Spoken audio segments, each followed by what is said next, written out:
ఇట్లా ఇంటికి పోతాను అక్కడ మీద అందరూ పడతాడు.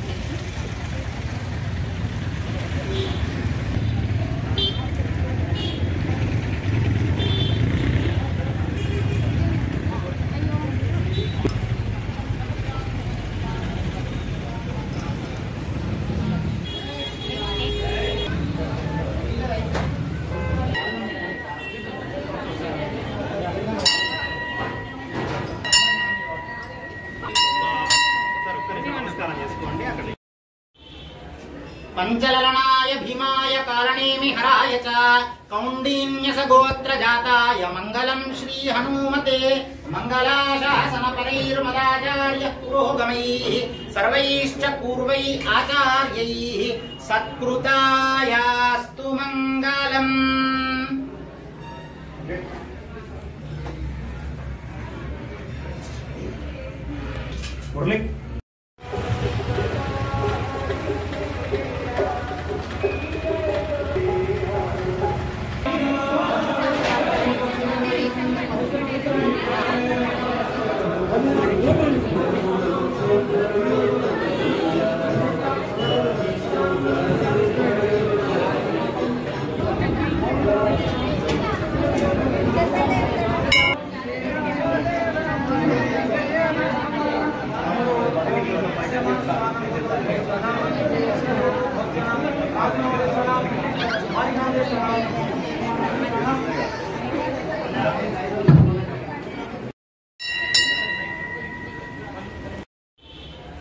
पंचललनाय भीमाय कारणेमि हराय च कौंडिन्यस गोत्र जाताय मंगलम श्री हनुमते मंगलाशासन परैर्मदाचार्य पुरोगमैः सर्वैश्च पूर्वै आचार्यैः सत्कृतायास्तु मंगलम्।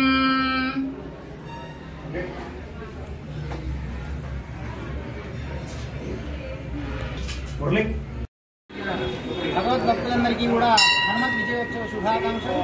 చైత్ర శుద్ధ పౌర్ణమి నాడు హనుమంతుడు ఉద్భవించాడని చెప్పి మనకు చెప్తున్నారు పెద్దలందరూ కూడా.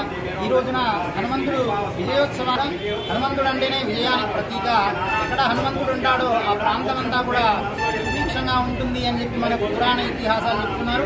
అట్లాగే ఎవరైనా కూడా రామచంద్ర స్వామి లాంటి వాడే స్వామి నేను అందరికీ కూడా లోకమంతా కూడా అందరికీ సహాయం చేశాను కానీ నీకు మాత్రమే నేను రుణపడి ఉన్నాను అని చెప్పి హనుమంతుడితో అన్నటువంటి సందర్భాన్ని మనం గుర్తు చేసుకోవాలి. అటువంటి గొప్ప రామచంద్రుడు లాంటి వాడే రుణపడి ఉన్నాడు అంటే హనుమంతుడు ఎంతటి గొప్పవాడో మనం అర్థం చేసుకొని ఆ స్వామిని ఆదర్శంగా తీసుకొని ఎంతటి వారైనా కూడా ఒక దాసత్వాన్ని కలిగి అన్ని తెలిసినా కూడా ఏమీ తెలియనట్టుగా ఒక సింపుల్ గా ఉండే ప్రయత్నం చేస్తూ యువతంతా కూడా సన్మార్గంలో నలవాలి. హనుమంతుని యొక్క ఆదర్శాన్ని తీసుకొని యువత కూడా వారి యొక్క జీవితంలో ఉద్యోగంలో కానీ చదువులో కానీ ఉన్నత స్థితికి చేరుకోవాలి. ఎందుకంటే హనుమంతుడు అంటేనే జ్ఞానానికి ప్రతీక, హనుమంతుడు అంటేనే శక్తికి ప్రతీక.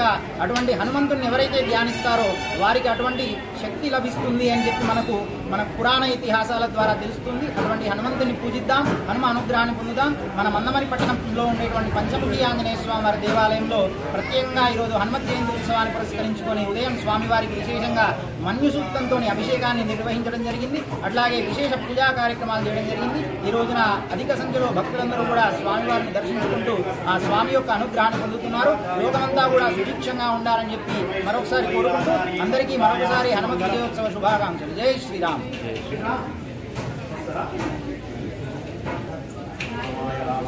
రామచంద్రాయ